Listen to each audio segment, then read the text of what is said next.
Good fucking morning, god damn it. How are we, everyone? Welcome back to another episode. Wow, my brain's already fucked. Of Cowboy Window. We're joined here with Dan. It's time for the 4 weekly / kind of monthly episode of whenever the one that they turn off as soon as they hear Dad's on the podcast. Welcome back to Try Not to Get Cancelled Part 3, or whatever the fuck we're calling this. Oh yes. We'll hop in with our weeks, mate. I'll leave you until last, Dan, mate, because you're a special guest. Best of last. A bit more mundane. So, Luke, mate, how's prep? Good. I'm taking a deload this week because I did my first set of incline dumbbell press and lost 4 reps. Wow. And I was like, yeah, I need a deload. So I took a deload. That'll do it. What's food and expenditure and steps at? Well, I took a food drop last week from 2.8 on a training day and 2.4 on a rest day to 2.4 on a training day and 2 on a rest day. Dude, your food's higher than mine. This is bullshit. Yeah, that's quite high food. That's a pretty aggressive drop. It was really weird, man, because I was dropping like a pound a week every single week consistently, and then it's hit a wall. And even after the food drop, it's not moved. It just sometimes it almost like builds up a little bit and then suddenly it just goes. Yeah, that's what we were thinking. And the whole time my body weight was staying the same. Like literally every morning, I'm like, yep, that's leaner. Cool. You just take that though, don't you? Fucking leaner at the same weight. You're like, fucking sweet. Guess I put some muscle on overnight. Yeah. So that's a bit of a head fuck, but checking in with Matt tomorrow. So we'll see where it's all at. But yeah, I was just getting like little stupid injuries. Like I didn't actually feel anything at the time, but I pulled my groin on the adductor, or now the side of my ankle is pissed off with me. Before that, it was my trap just like fucking locking up. Yeah, it just sounds time to just take a little step back. So yeah, that's going well. Doing lots of steps and practicing posing even more. I was showing Dan the routine while we were waiting for you, and it's not shit. So, it's not shit, but there's room for improvement. That's what I'm saying. But yeah, it's still. Let's be honest though, it's still in like the top 10% of all routines. Oh, mate, comfortably, bro. People just go out there and they hit like the worst lat spread you've ever seen. It's basically a fat spread, and oh, mate, BCA 60-second pose down. Just fucking. Oh god, no plan at all. Fucking. What was I going to say? Yeah, the thing I have noticed is I get more of those little injuries. Like I'm going to say from now on, once the second one of those happens, like just the little niggle, that will last 2 or 3 days, I'm like, okay, deload, because they just become worse and more frequent. Yeah. And I've definitely noticed that I get them more since I started PT, and especially as I've gotten busier, like doing fucking 25 sessions a week. I'm like, yeah, okay, let's not do so much expenditure, or just be fucking more mindful of how I'm standing and shit. Yeah. I mean, because like if I'm at work all day, I'll literally do 15k steps, like with like a dedicated 20-minute walk in the morning. That's it. Jeez, mate. Jeez. Yeah. Anything else in your life? No, that's it. Jack boy. Me, I'm dieting. My body weight being a cunt. So I pulled down from like 225 to like I saw 208 for a day. And then when did you start dieting? 2 weeks ago, 3 weeks ago. And you lost 17 pounds. Yeah. It's shit. Well, mate, I went I've been fairly aggressive. So I dropped down from 4K. Fairly aggressive, over a pound a day. I've dropped from 4K to 3. And then my weight stalled, and now I'm on 1900, 1700, and I'm just nothing shifting. It's brilliant. I love it. It'll come though. Oh, mate, yeah. Like I look better. Like my face is already coming in a lot more. My legs look a lot better. Everything's looking a lot better. I've kind of accepted that for me, dieting is just like do a decent amount of stuff that there's no way in hell that's not a deficit. Let scale weight store and just kind of focus on visuals. Eventually it will like unstick. I think likelihood is I still feel fine, so I know I'm not like in the fucking deep end yet because I'm still kind of fat. But I'm going to push up my cardio a little bit more potentially over this next week. I'm still going to give myself time because I don't want to get into like the absolute pits, but I'll push up cardio a little bit more. and then based on that, I might take a deload when I feel fucked, and then I imagine body weight will drop rather aggressively again. But yeah, I can't complain. I'm happy with the look, so keep on cracking on. Why did you decide to start dieting? Because I don't think we spoke since this has happened. Oh man! So I had a client meetup, right, and we had a videographer, and You're like, I'm waiting. Yeah, mate, I looked at the photos afterwards and was like, yeah, nah, not the move, not the move. So my diet was going to happen a week after it was planned for a week after I actually started it. So I pulled it 7 days forward. And I was just like, fuck it. Yeah, I know, a big change. And the current plan basically is I'm going to absolutely throttle myself until it starts to become counterproductive. Then I'm going to go into a more sustained, slow deficit and run that until I feel a little bit throttled, and then see where I stand. I might run a small health phase. I might chill out for a bit. I might go into a gaining phase. I might turn into a prep. I don't know. At the minute, I'm leaning towards prep, but I'm still fat, so that's kind of fucking meaningless. But I'm basically going to like RFL into like a deficit, basically, is the plan at the minute. That sounds very good fun. It is quite fun. But yeah, I'm hoping that I can start to like, I'll probably run a small maintenance phase where I can run food up a little bit and run cardio down, and then just kind of aim for like pound a week, half a pound a week, rather than like multiple pounds a week like I'm trying to do at the minute. But we'll see. I feel okay, and that's what matters most. So yeah, multiple pounds a week is not a vibe. It's fine while you're fat.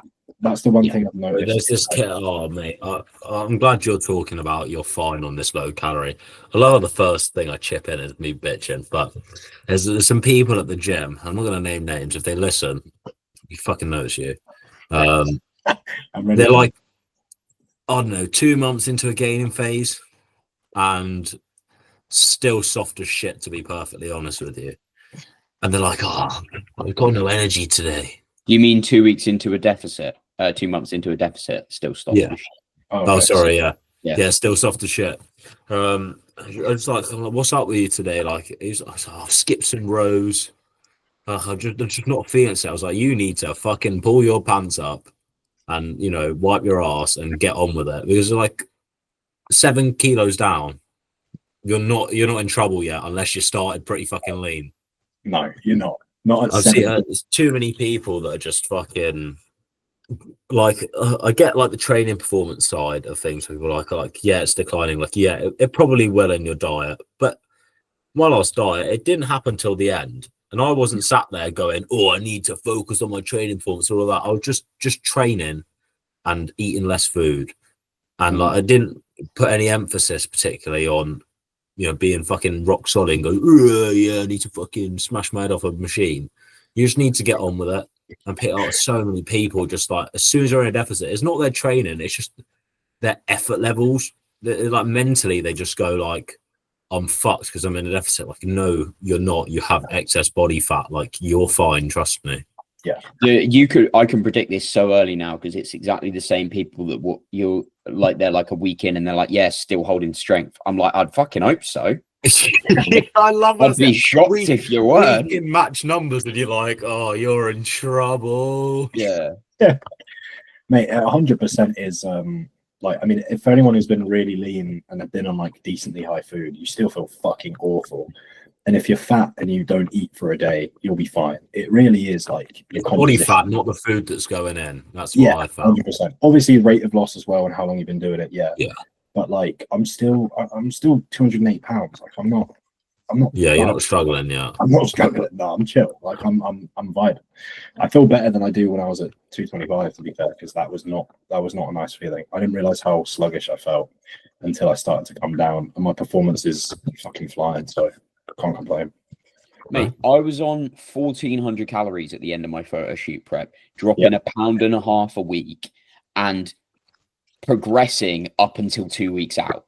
Like it's all in your fucking head. It's just how it goes. It's literally, it just boils down to get a slightly more arousing song on if you feel a bit shit. Well, get a grip, and you just like you'd fucking diets just because you feel shit. You're not magically gonna. It's not. Oh, I feel sorry for you. This is now gonna feel light. Exactly. Like you just need to fuck. Oh, mate, so many people just. Look, a set lasts like a minute. Like if you can't try hard for 60 seconds, fuck off at the gym. Yeah. Literally. 60 seconds is the limit, in my opinion, boys. Yeah, 60 seconds. That's a long time, isn't Well, there it? you go. Fucking shorter than that. But like, the point though is like, you like, just fucking try harder. If you've done it before, you can do it again. It's really not that hard. Just take a second, get more excited.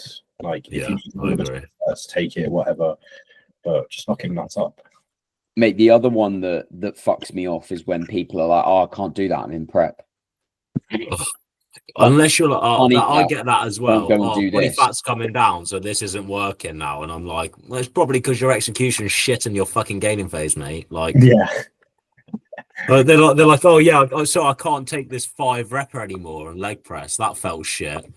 What do you fucking think? Yeah, that shouldn't have changed, bro. What have you done? It's good. No, I've had people in the gym, yeah, where they're like, oh, you know, now I'm dieting, I'm having, you know, and they listen to me. They're like, I'm like, oh, you need to control that a bit more. Like you're not using your muscles there. And they're like, oh yeah. And they're like, yeah.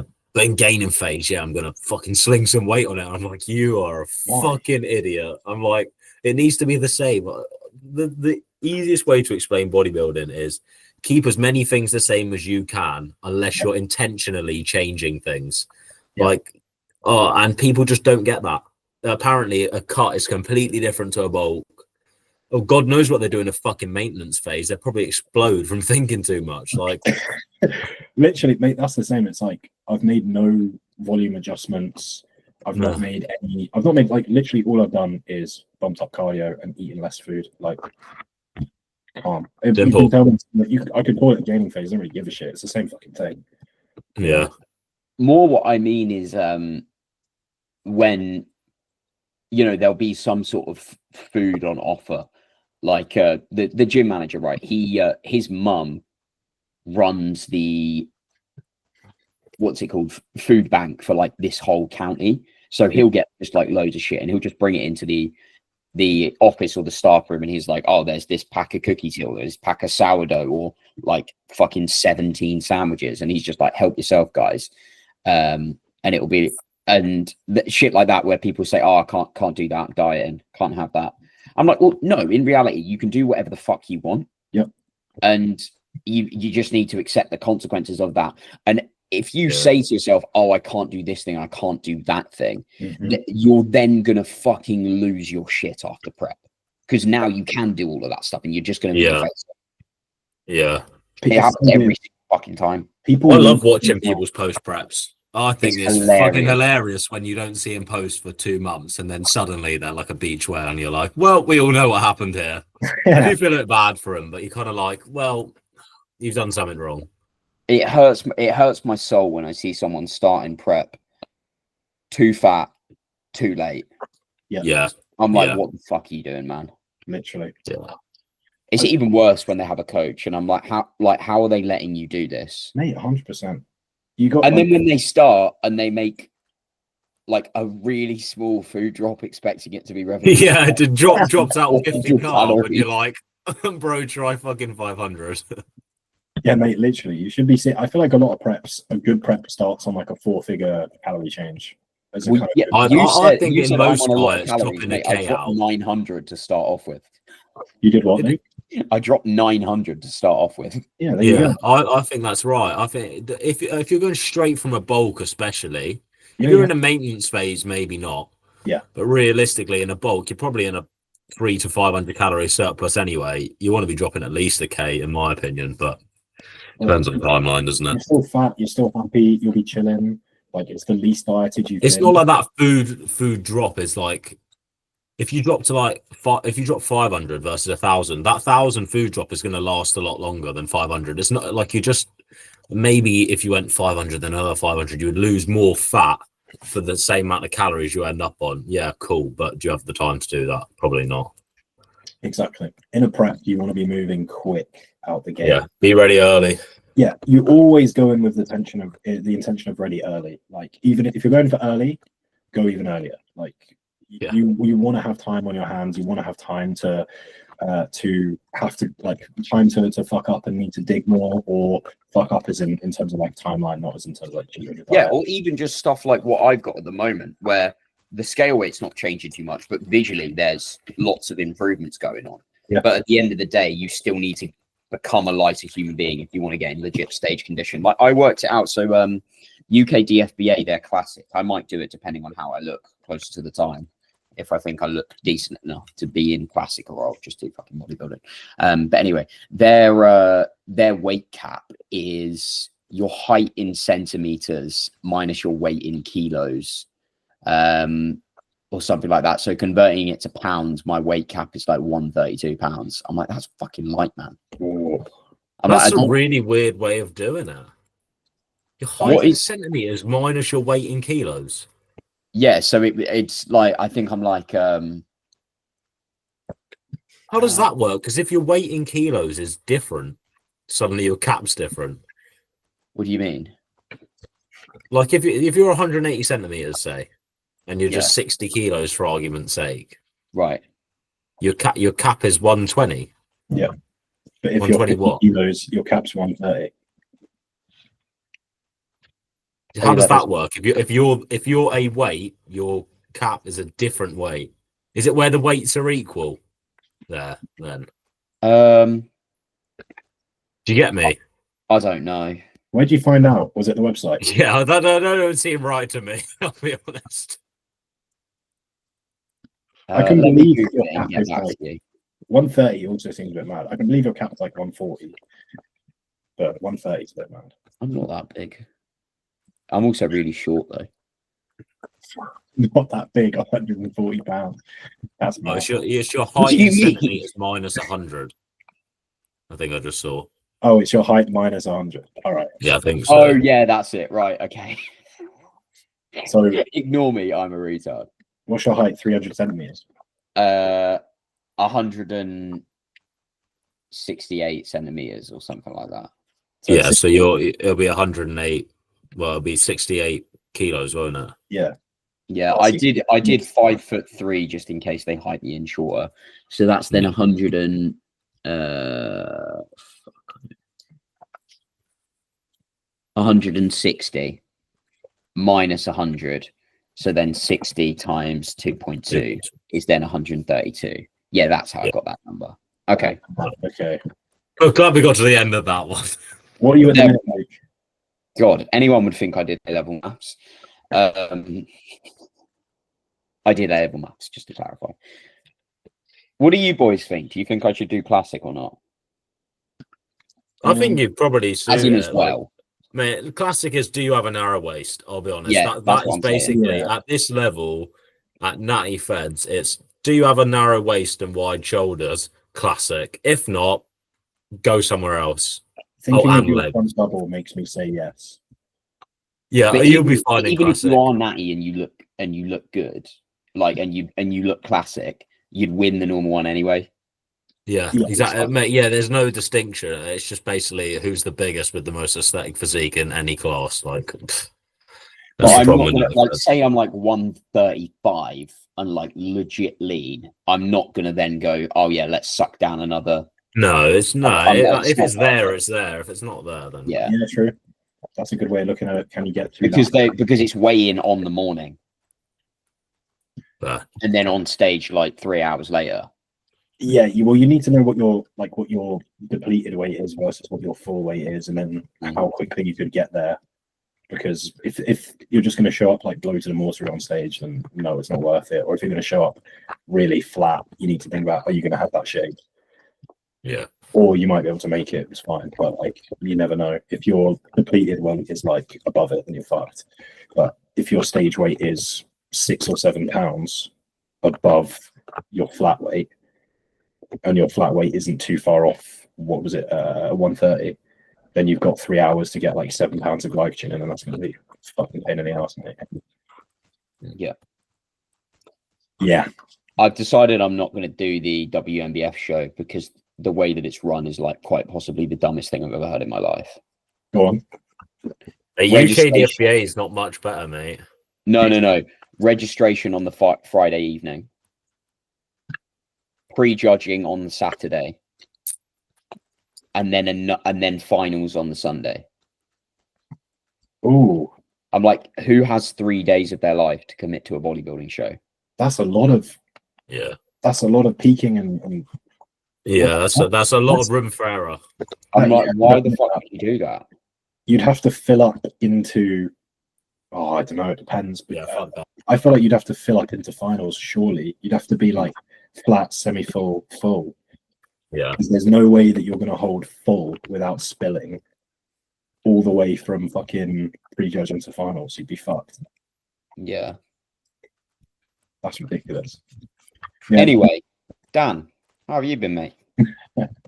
Look, the easiest way to do this is always just to get the calendar up.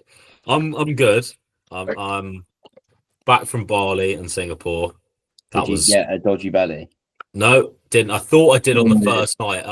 What I actually did was I trained an upper body session, no, a full body session in a Singapore hotel gym, and it was like disgusting, like for like hamstrings. There was, I'm talking, there's a cable stack, dumbbells up to like 40 kilos, and that was it.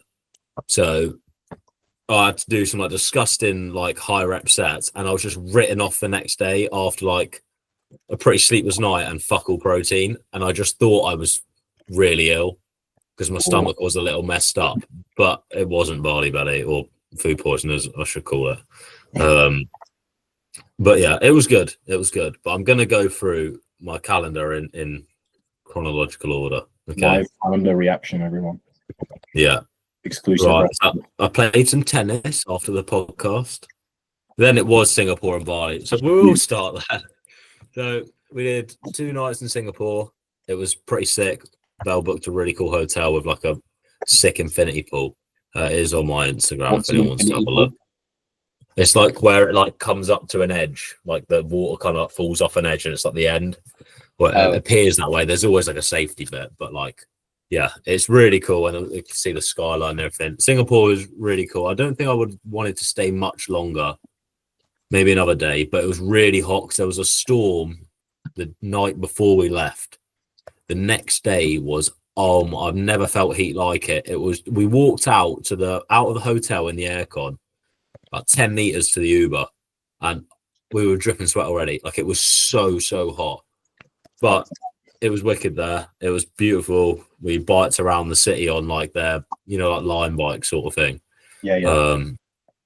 Yeah, that was really cool. Then we went to Bali, and we did 5 different places, and we spent 2 nights at each. And the first thing my head goes to about this trip is always we didn't spend long enough in each place, / we moved around too much. Just having 2 nights in each place wasn't enough, not for what you did there, but for feeling like you're on holiday. Because you get there, you've been traveling that day, you unpack a bit that night, you got your next full day and a night, and then you leave. But because you're leaving the next morning, you do a bit of packing that night. So it's like you're always thinking about packing and moving on. Yeah. So it was really cool. We saw some really cool things, like the nature out there is so cool. Like the sunsets were beautiful, and some of the places we stayed in at were really cool because of how cheap it is out there. The scooters are absolutely lethal. Like, we went to one island called Nusa Penida, and you had to rent a scooter. And these other places you could book a like an Uber but scooter, and it was dirt cheap. Like we're talking like 58p to go like 20 minutes down the road. Damn, yeah, I know. So it was sound because you get this guy that obviously drives scooters every day, and you're just chilling on the back, and you're fine.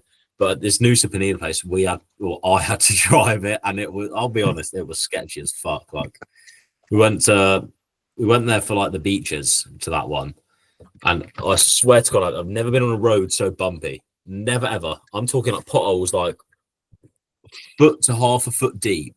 Ooh. But like it was like the end of the track to the beach sort of bit, and it was just constant potholes. So on a ped, obviously your wheels are going down different holes, but there's this fucking tool bit in the middle that's just like smashing your ped with 2 people on it. Anyway, we broke the ped. We broke like a plastic trim on it. The front tire went flat and it didn't want to start, but I managed to like kickstart it, which was very useful, but that was stressful. we went to the Gili Islands, which was cool. That was like a chill out spot. Massages there are dirt cheap, by the way. Like we're talking £7 for an hour. Just rinse them. That'd be great. Yeah, I know. That I got a reminds me massage when on you the said about beach. the Go on. moped there. So we had an incident at the gym yesterday, right? Yeah. Where someone passed out at the front of the gym and they were on a mobility, like the fucking scooter thing, but like a mobility scooter, not a scooter. And whilst the geezer was on the pavement and the paramedics were like trying to resuscitate him and making sure he was okay, some wrong-uns come and try and steal the dude's mobility scooter. That is so deep. I'm like, bruv, what the hell? So the paramedics come and bring the scooter into the gym.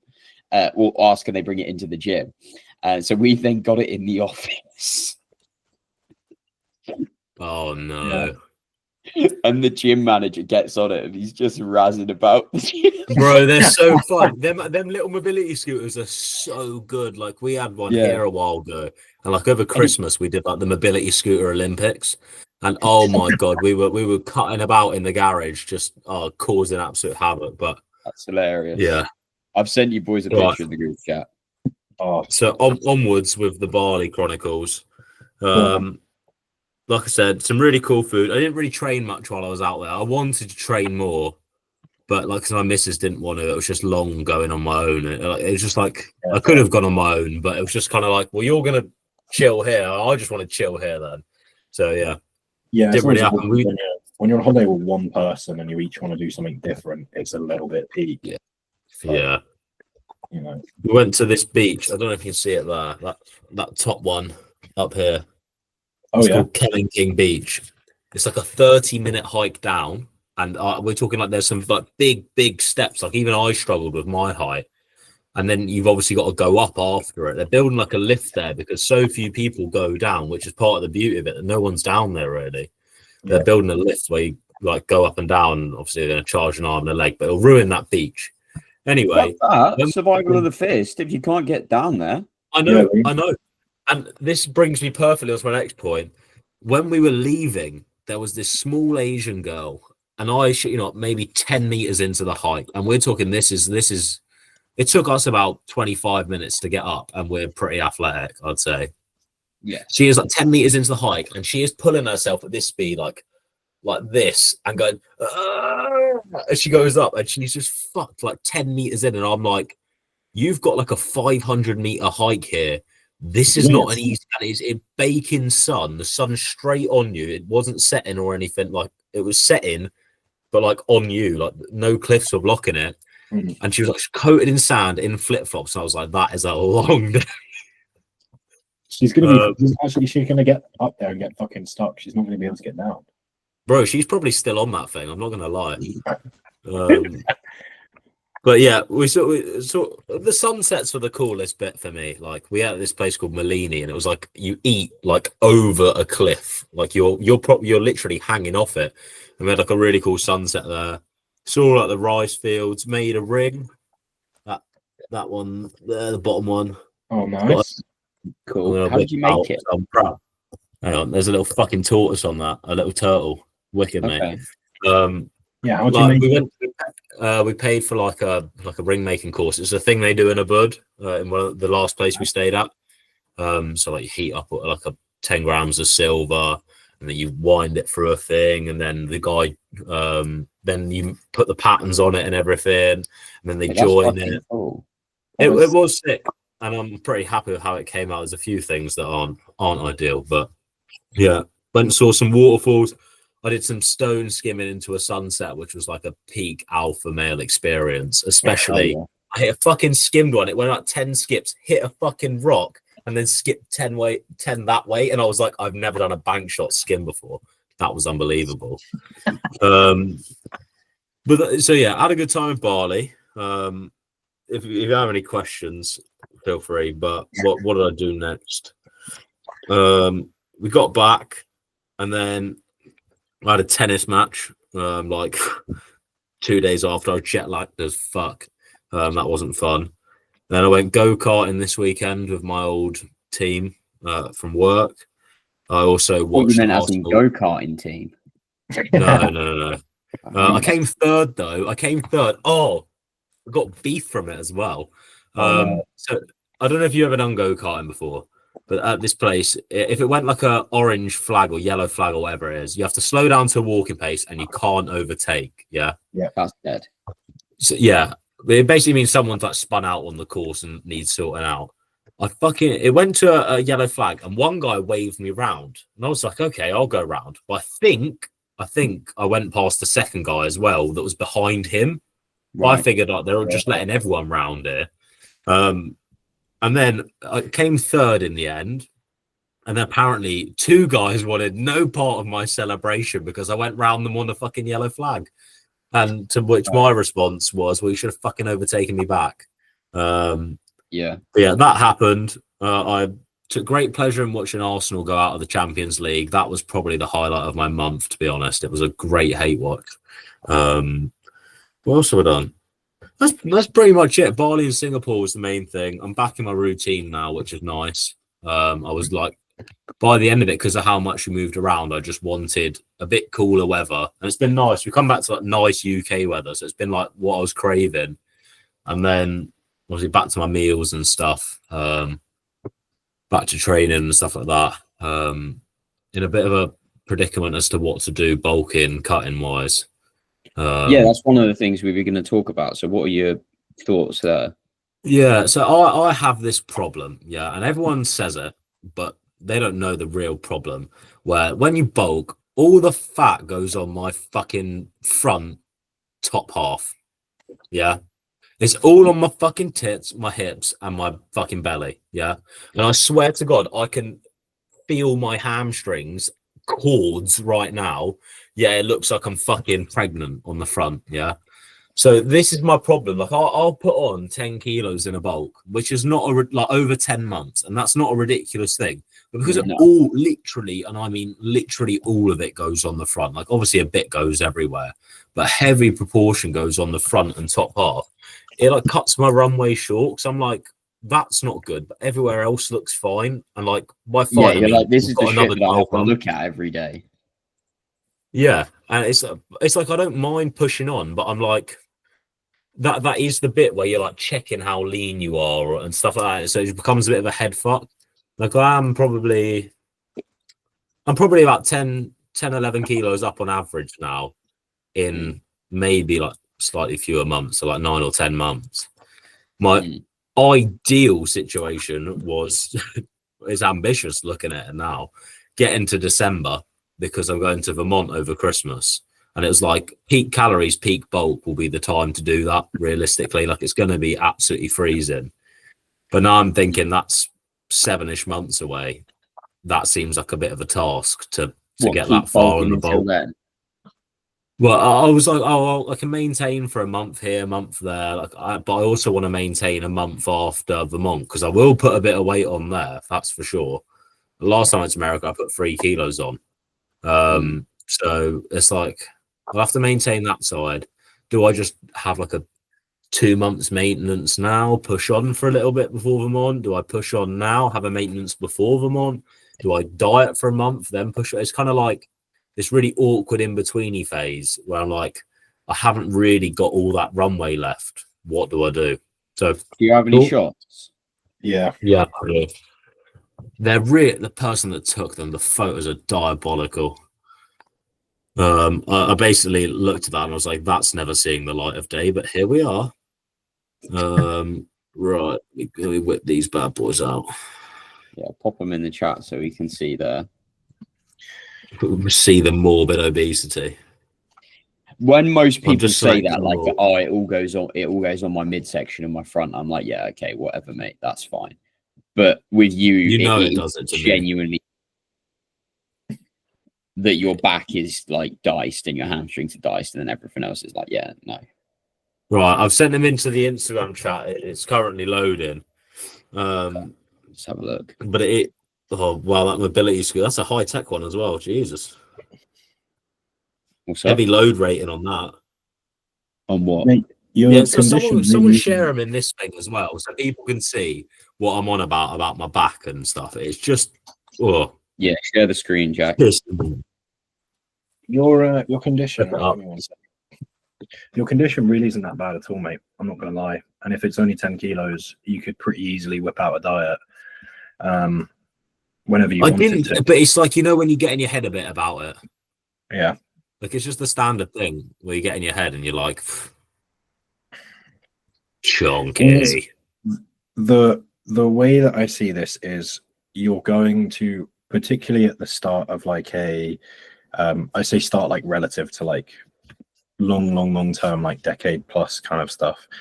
Your first few years of lifting, there's always a strong possibility of, particularly if you're depending on your goals, obviously, there's going to be times where you're going to bulk and you're not going to like how you look, and that's going to occur for months. And so again, it's kind of up to you. But if your goal is to pursue a semi-decent amount of muscle mass, and this is what 10 kilos added to your frame looks like, there's going to be some time firming how this looks, to be completely honest. Yeah, and that's what I came to my own. It was like, just fucking pull your pants up and get on with it, you fucking pussy, was what I sort of told myself. Like, you're just going to look like you have tits, but to the average person, you still look good. So it's just like your own. The saving grace is, mate, it's only 10 kilo. Like, you can whip that off, not too. That's side That's leg. what I mean. As soon as I start dieting, it just fucking say again. That side chest side is so leg. good. But yeah, like when it comes off, I'm like, suddenly I've got like an actual six pack, and I'm like, but when I look at my last bulk, I'm like, that's not good lighting at all. Mm. And I'm about the same weight now, and I look better, and I got softer before, so why can't I just do it again? So that's what I landed on. But how does my back look like that? Yeah, Hey, it's riddle me so that. funny. Riddle me that. Look, bro, I'm a fucking doughboy there. Fucking Look hell. at this. Look at this. And look at this. The legs are insane. We have I'll like the take it. complete inverse body fat distribution. Bro, I know, bro. I'd be sweet for a prep, bro. I swear to God. Hamstring to be dug out like 10 weeks out. Yeah, I've got shredded absolute- glutes, but no abs. So Look at the state of that in comparison, we though. got Oh my God. June, July, August, October. We still got half of May. That's the problem. We're not out of the woods yet. You got May, June, July, August, September, October, November. So like 6.5 months. So you got 26 weeks. That's too long for a gaining phase. So There has to be a hold somewhere, right? Like a good at least 8 weeks of holding. Where does it make the most sense to do it? That's what I'm trying to. I'd say immediately pre-holiday. I wouldn't do it post-holiday. Post-holiday, I just go into a deficit. There's no point to really hold it post-holiday. Yeah. I would think, like, if you're not particularly comfortable at the moment, pretty aggressive mini cut. Yep. Get into a surplus. Mhm. Hold for a couple of weeks, a month prior, just to make sure you're okay appetite wise. Yep. Which you probably will be. You think and the then mini cut now? Yeah. And then assess the damage from post holiday. If you're okay, carry on gaining. I do. Yeah, Like, that was where my head went. But I wanted to diet after the holiday and be lean for that summer. Was my goal. So that was where it was like, do I just fucking push on for another 4 kilos now? Do 2 months of holding, firm feeling fat for 6 months, which I'll be okay with realistically. It's going into winter, like, and then diet after Vermont and be ready for summer because I want to get pretty lean with my next diet. Well, you could do like 4 or 6 weeks mini cut. You've still got 20 weeks from there, which is plenty of time for a gaining phase. That's another 5 kilos. So you're not going to be as fat at the end of that before you go away. And then when you come back, if you want to get lean for something, you're not that fat and you've got like 4 months to do it before the weather's even remotely warm. I always get like, you know, everyone's like, oh, you should be in a gaining phase for a year plus, and I never reach that year. Like, I never ever get there. I don't know many people that do actually do that. Most of mine are like 30 weeks at the most. Exactly. I was going to say, like, some sort of pullback. Yeah, 30 to 40 weeks is good. If you can get above 40, that's mad. But again, the thing is, it's like, how lean did you start? How muscular are you? if I started after food poisoning. So I was pretty fucking lean because I was the peak leanness, then got food poisoning on a holiday in Croatia. And got back and I was like, right, well, it's time to bulk now. to be fair, you also got to bear in mind like body weight. Like one thing I've noticed is like the kind of more I bodybuild, the better I look, but I'm fat. Do you know what I mean? Like there's a deceptive amount of fat on there. So like I could probably push up and gain 50 or 60 pounds. It'll look okay, but then I've still got to pull that off. And like, you can I think Jack, if you share a screen again, go on my Insta. Oh no, I fucking took the post down. Never mind. I bet last time I finished my bulk, I was about, I think I was 87-ish. I think I touched. Yeah. 87, 88 for a day, but 87 on average. Man, like Dan touching new body weights. 86.3 this morning, 86 on average. And I finished my diet at the end of August last year. So what's that been? September, October, November, December, January, February, March, April, half of May. So that's 7.5 months. It didn't feel quite long enough to be. But well, I would say, how much did your lifts progress by, and how much weight did you put on? And again, like when you're the thing is when you're natural and you're not Adam Powell, there's gonna be to some degree like a limitation on just how long you can gain for without getting fat. And as cool as it is to be like, you should spend a year in a surplus, often what does that lead to at the end? Like a year in a deficit. Obviously I'm exaggerating, but if you get too out of shape, it is pointless. As long as like, if you keep rate of gain to like 200 grams per week and just eke that out for as long as possible and drive up performance as aggressively as possible, you can only move, you can only get what you can get, you know, as long as you're I would focus on the rate of gain rather than the length of time. If your rate of gain is sensible and your progression is good, go for as long as you can, even if that's 20-30 weeks. That is what it is, you know. That's the thing. Things are moving quite well in the gym. Like legs, it's a bit hard to determine sometimes because I'm using BFR bands for quads. So, but that's still like everything's progressing. Good. So it's like, do I actually want to cut this now for the sake of I feel a little bit chunky, or do I just want to fucking push through? What did we say at the start of the podcast, Dan? About performance in the diet. You'll be fine. That's a good point. Mate. Yeah, you'll be fine. Yeah. You will be, yeah. So you reckon what, like a month long in and out? Yeah. Go again. Where's your food at now? Are you talking like start from tomorrow? Sort of just get it done. Yeah, fuck it. Yeah, why not? Start today, mate. What's your next meal? I've got my meals prepped for the week. No, you don't. Throw them out. Fuck that. I'll start on the weekend though.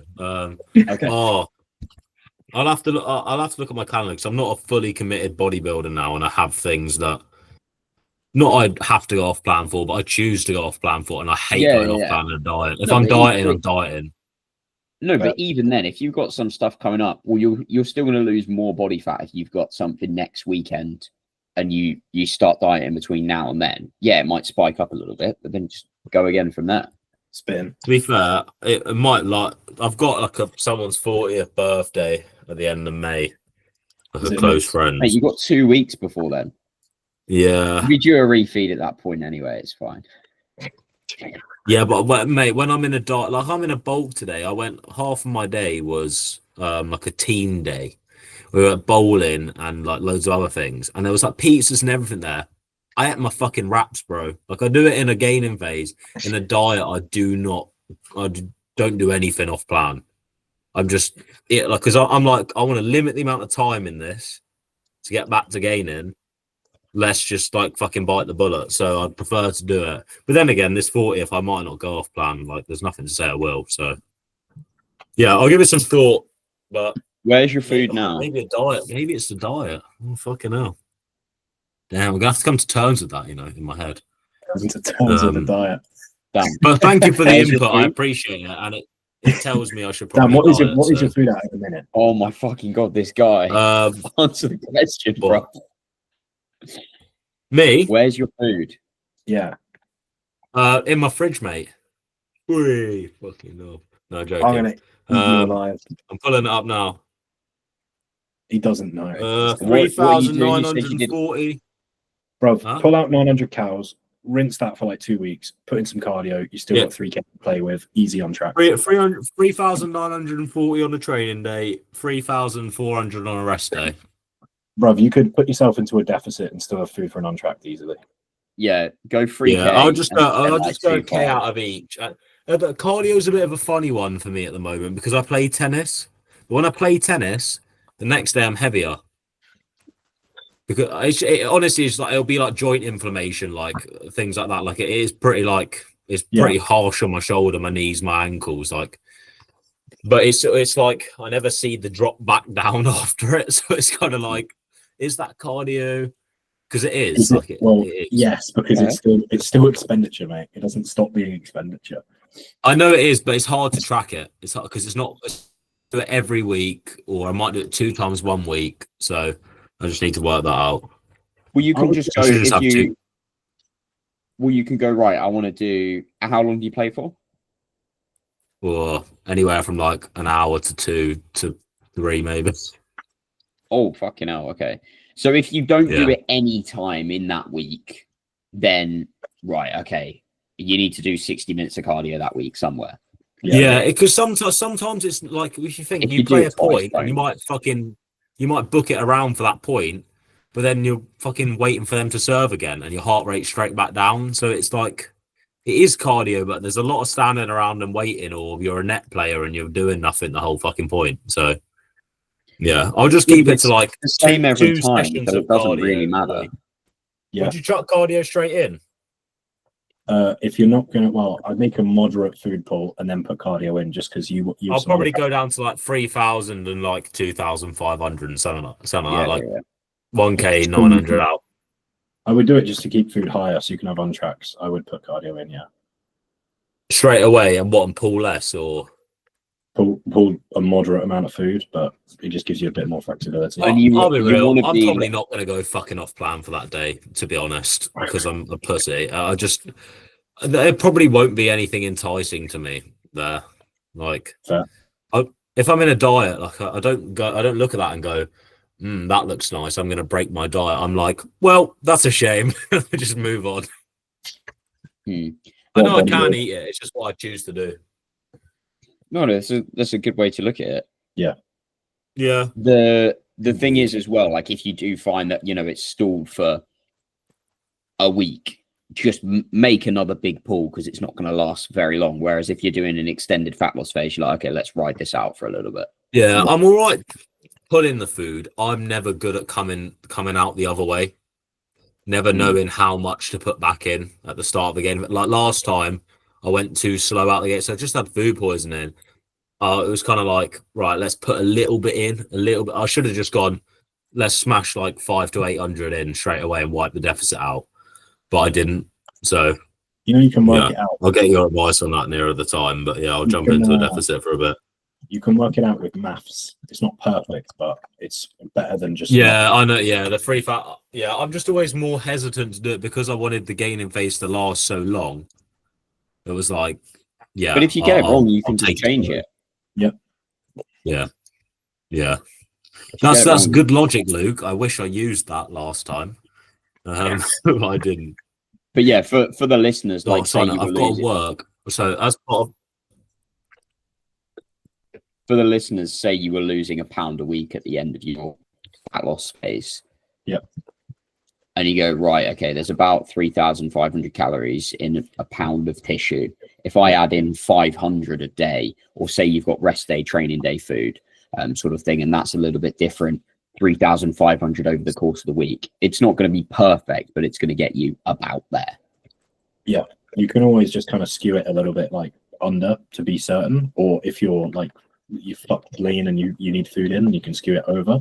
Give it a couple of days, see how you respond, and again, you can always adjust. I think people get weird about adjusting food maybe downwards in a gaining phase, and there's nothing wrong with that. It's not as if the 4 days that you've spent on a couple extra 100 calories is suddenly going to mean like, oh no, you can't pull food back. Like you can, you're still being a surplus. Yeah, going. What do you guys carry on? Double the dose is the answer. What do you guys think about like pulling food and when you're like in a diet or going out the other way?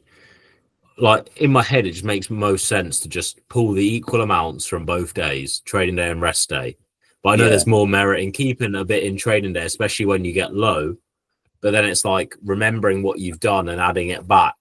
Because sometimes I find that right now I've got about a 600 calorie difference between the day.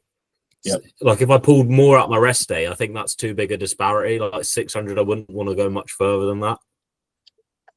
No, but 2,500 on a rest day is still plenty. Like if you like having a disparity between the two, like for most people, I just have the same every single day for simplicity.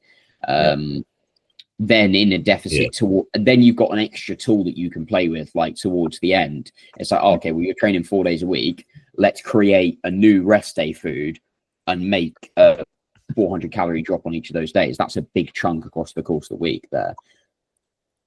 Yeah. I mean, that's food for thought. Well, I always sound it out with you guys, don't I? So I'll always ask the questions. I feel like it's very circumstantial. Like I've had people, it's going to sound really weird, but I've had people on less food on a training day than on a rest day because to them that adherence, I know, but to them that adherence element is pretty important. And so even if their average is moving nicely, and they find on the rest day they have far higher food focus, giving them more food or more frequent meals or whatever is nicer. But I could understand that, yeah. You just kind of look at, like, I think people get very caught up with mechanism and they don't worry about like outcome. Like if your training is going good and your body is moving nicely on average, it doesn't matter. It's all the same thing. I really don't think training day, rest day food versus daily calories makes as big of a deal as people make it out to. I really don't think nutrient timing makes a big deal at all, particularly when you're not like prepped. But equally as well, when you are stupid lean, what else do you have? Really low food. So you don't really have much nutrient timing anyway.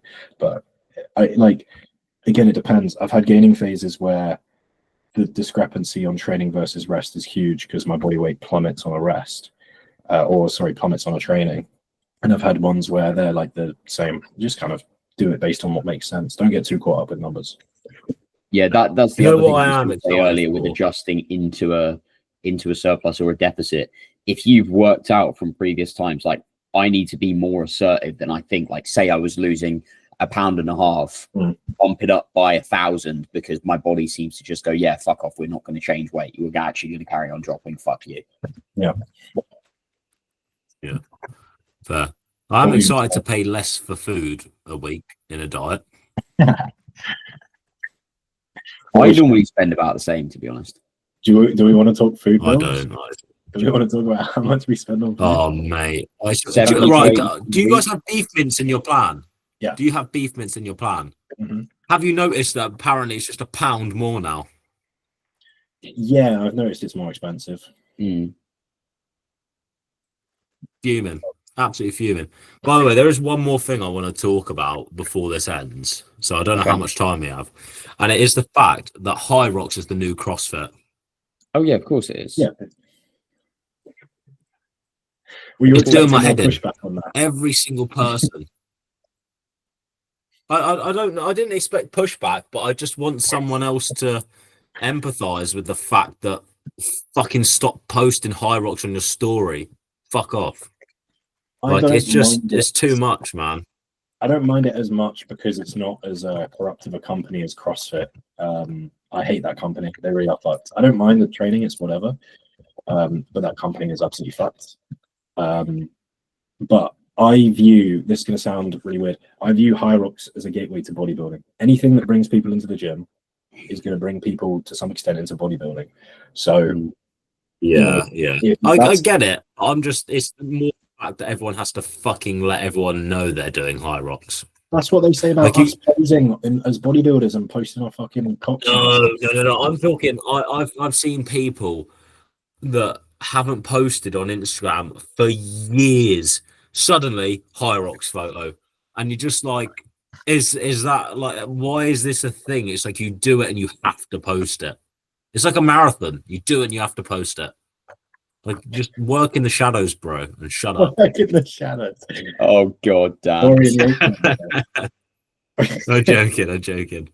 No, that is a joke. But yeah, it is the new CrossFit. I think. Like, take the companies out of it. It is the new CrossFit. Yeah, no, I agreed. It's just it's the new trendy thing for people to do. The thing that annoys me the most about it is when people are like, oh, I'm going to do Hyrox because I want to look like insert person who did 10 years of bodybuilding training and is now a Hyrox athlete. Yeah. You're like, bro, they're that jacked the warp of mine for way different reasons. Yes. Yeah. It's not like bodybuilding and powerlifting where maybe there's some About the only thing that Hyrox is going to get you is jacked legs from the lunges. That's about it. Yeah. And better way of doing it though. Like if you want jacked legs, there's a better way of doing it. And this is what I mean. People like the results they get, but they do Hyrox just to fucking post it on their stories. Like, it all comes back to they want to post it. I don't know if I have an issue. That was a short run. I don't know if I have an issue with people posting it because I feel like we were all nobodies who posted our little ad shots on Instagram. No, it's not that. It's just that's the only thing they post, and it's like their only personality trait when they pick it up. It's like, I suddenly identify as a Hyrox athlete, and that is all they have in their locker. This sounds a lot like bodybuilding to me. I feel like this is how I don't know. Maybe I'm an outrageous take here. Yeah, but it annoys me as well when I see people like that are obviously just prepping for social media. It pisses me off in the same regard. True. I'd say that happens. Yeah, it's the same sort of thing. You like yeah. bodybuilding, like, Luke, or just in general, or what? Yeah, when people do it in bodybuilding, because it's like they don't actually like the thing. Like, all their social media is them like talking about the foods that they want to eat after they can. They're just doing it as an excuse to binge. Oh yeah, post prep binge. Yeah. Oh, it's got to be a classic. Luke, are you going to do a post prep 20k calorie challenge then? No. Please. Everyone wants to see that. I don't even get that food focused. Must not be fair play. That's how it needs to be, and just get your head down and do it. It's just food at the end of the day. Like, you know, it comes and it goes. I feel like the biggest thing that I always miss in a deficit is energy and social events. It's not really like pizza. It comes and it goes. Particularly when you're that lean, you can plow through one in 30 seconds. It's really not a long-term experience. But being able to sit down with those around you and not bring Tupperware or not think I'm so tired from cardio and being fucked, like being able to engage in conversation, just being normal. I feel like that's what I miss the most in dieting, is being like a normal social human being. Well, I went camping at the weekend, and it's like, okay, well, what are we going to do? We're going to do a barbecue. Well, get a steak and slap a fucking steak on the barbecue. Like, it's not that deep. Or just I've got a barbecue. I'll just get fucking barbecue my chicken breast. Like, I mean, exactly. Barbecue chicken breast, get steak, beef mince, mold it into a burger. There you go. Fucking have that. Like, bring some veggies, bring some soft drinks if you're really struggling. Like, it's really not. People that moan about not being able to work their food annoy me, because it's really not that hard to sort your food out, is it? Yeah, anyone that can't like not eat like a retard at a barbecue is actually the most annoying person on the planet. When it is literally like meat and carb, like, bro, just fucking scan the packet, you'll be all right. Yeah. Whenever a client asks me, like, they'll be like, oh, I've got this event going on, I've got this family thing or whatever, what do you think I should do? My first question is always, can you bring your meals? Because like there's so few places where you can't bring your meals. And then if you can't bring your meals, then it's like, okay, can you find a protein source? If not, can you hold off? Can you eat elsewhere? Like, but again, even then it's like, okay, you can't find a protein source, you can't hold off. What's the lowest calorie thing you can get that done? It's really not that hard, but literally it's like, sometimes I feel like I break clients' brains when I'm like, can you bring your meals? And they're like, oh, I guess so. And I'm like, well, there you go, bring your meals. So, like, I guess so, but socially I don't want to deal with the ramifications of that. And that's the big thing, isn't it? It's like, what do your family think about it? Whipping out a meal in a pub, like. Mate, I've done it so many times now that my family like don't even question it. It's hilarious. Yeah, no one bats an eyelid at what I do now. You just have to own it. that that's what you're doing, and they can either fucking whinge about it and you're gonna be okay with it, or they can just shut up and realize they're not eating that food and it's bringing the bill down for them. So I mean, most people's Bill down. reaction is like, "Oh, you bringing food? Yeah. What are you doing that for? I want to eat my food. All right." That's like how that goes. Maybe Yeah. they'll be like, "You're on a diet." You can be like, "Sure," something like that. Sure. They're like, oh, you're eating a lot of food on I a just diet. hit them with the I eat the same thing every day, and they're like, "Oh, why'd you do that?" I'm like, "I like the gym," and that's pretty much the end of the conversation. Valid. I remember when I first started dating my girlfriend, I would go around to hers, and her parents would like cook her dinner, and they'd invite me, and then they knew that I was like into the gym or whatever, so they just thought of my diet as just like healthy rather than being like calories and macros. They're like, "You just eat healthy food, yeah." So her mum would always get upset because she'd be like, "Oh, I cooked you all a healthy dinner," and I'd be like, "That's cool, but that's not really like." I kind of need to know what's in the food from like a calorie and macro perspective. And I used to feel so bad because she'd always be like, "Oh, I cooked you something healthy." Yeah, it's definitely it's like hard chicken when and someone potato. tries to help you with it. Yeah, she'd cook like chicken and potato, and I'm there like, okay, I need like 400 carb in this meal or something stupid. So I just so I Smash started 11 squares bars under the yeah, table. exactly. So I started like, obviously I'd take them on occasion, but I would just start being like, "Oh no, I'm not hungry," or "I've got dinner after this," or "I've just eaten." Like I just go around there. Yeah, I just hit them with that. I've already eaten dinner. Yeah, I'll just sit at the dinner table with Well, the them. amount of times I've just scrammed wraps in my car after an event or before and just gone, I've already eaten, or I'm going to eat later, or I'm not hungry yet. Just the path of least resistance. You got to know who you're It's dealing with. weird Really. that people find that completely acceptable. They're like, oh yeah, okay, fair enough. What if you've already eaten? What? Yeah. If you've already eaten, then Yeah. like, yeah, fair. But It's because also they don't think about it, because it's a valid excuse in their head. Like, oh, that person has eaten already, or that person's not hungry. That's okay. But that person wants to eat different food. That's not okay. I'm going to question that. Like that is genuinely what happens. If it's like a passable thing that they've seen in their life before, they're like, yeah, fair. If it's something they're like, that's not normal, I'm going to question that. Yeah. it is bizarre, isn't it? Yeah. But yeah, I would literally just like sit at the dinner table and just like have a chat to them, and then just be like, "Yeah, I've already eaten." Like it's really not that deep. Again, it's up to you. Like for anyone listening, it's really not that hard to follow your meals. You just have to be okay with having a couple of sentences of dialogue. Like that. Yeah, really, and you just got to understand it's not easy the first time, is it? Like you have to explain it a few times, and then they eventually either just give up with trying to understand it, or they slowly understand it and are like, okay, they're going to do that. Yep. But it doesn't affect me. Like they realize it doesn't affect them, and sometimes I've had to say, "Are you eating the meal?" Like when someone's like really pushing back. Yeah. Back. You know how I am. I'll just turn around and go, "Tell me how it affects you, please." And like they're just suddenly like, oh, well, that's a pretty good point, mate. Like I'm gonna close my mouth now. One of my favorites would be when I went to uni and people would be like, "Jack, you eating?" I'd be like, "Yeah." They'd be like, "But you just ate." And I'd be like, "Oh, what? Oh, sorry. I guess I'll put this down. What do you want? What's my response going to be?" Like, Yeah, I love that. Yeah. But you I'll be went like, 2 hours ago. I'll be like, "Did you eat this morning?" They're like, "Yeah, I had breakfast." I'm like, "What are you doing now? Getting lunch?" "Oh, but you've already eaten. What are you doing?" Yeah. But it's breakfast and lunch. That's 3 hours apart, so it's fine. But God forbid I want to eat at 5 and 8. Oh, like I know. Like yeah, the one that really vexes me is when somebody won't take responsibility for it, though. They'll say, I have to eat this. Yeah. That is my biggest pet peeve, is when someone can't take I get that, responsibility for the decisions that they make.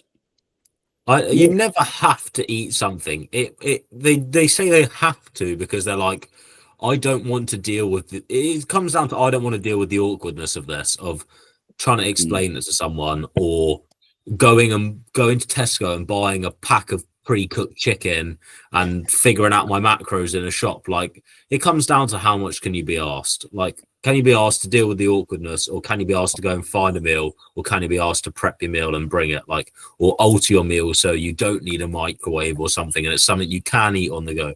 I can't count how many times I've changed a meal because I haven't got a microwave the next day, or like, I do it all the fucking time. I did it today. Mate, I did that the other week. The day after we were camping, I had tuna and sardine salad. It was mate, the amount of times at thing the ever. festival I've brought like fucking 10 plus tins of tuna with me because I know I'm not getting my protein in any other way.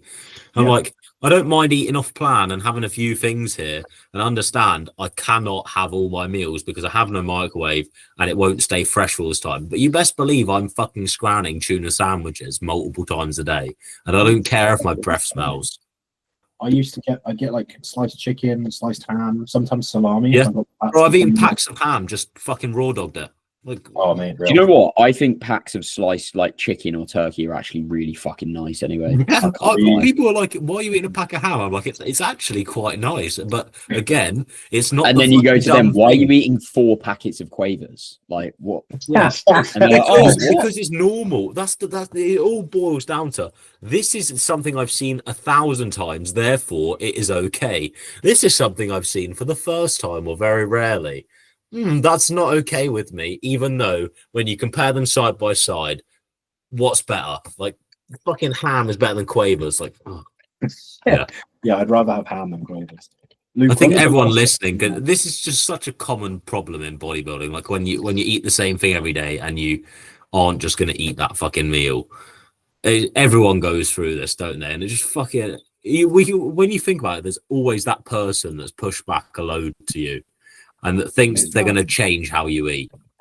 And you know who that person is when you think about it, and you're just like, I'm not going to change for you. Luke, that was a good rant. I enjoyed when was the last time you had to do that around someone new? When was the last time you had someone who was like, well, that's a good didn't question. get the meals thing? Because I want to ask you an interesting question about that scenario. But when was the last time that happened? The last time somebody knew, sort of probably as I was getting to know my ex, but she wasn't like, what the fuck are you doing and why are you doing that? Because I was just really upfront about like, this is what I do and why I do it. And she's like, okay, yeah, fair, I respect that. Oh, okay. Because I wonder because whenever you do it to someone new, that's when you get the most pushback, right? I wonder at what point you get into in your bodybuilding journey where they look at you and they go, okay, do you know what I mean? Yeah, that's a great point, you know, because today I ate my wraps in front of someone like while they were all having pizza. Yeah. And they were like, I was like, I eat the same thing every day. And then she turned around and was like, yeah, my boyfriend does that too. He likes the gym too. And I was like, you can tell I go to the gym. That is an absolute win in my book. You know, I didn't have to mention this here. Yeah. Yeah. I bet if James Hollingshead was there scranning chicken and rice in a piece of Tupperware, you wouldn't think twice.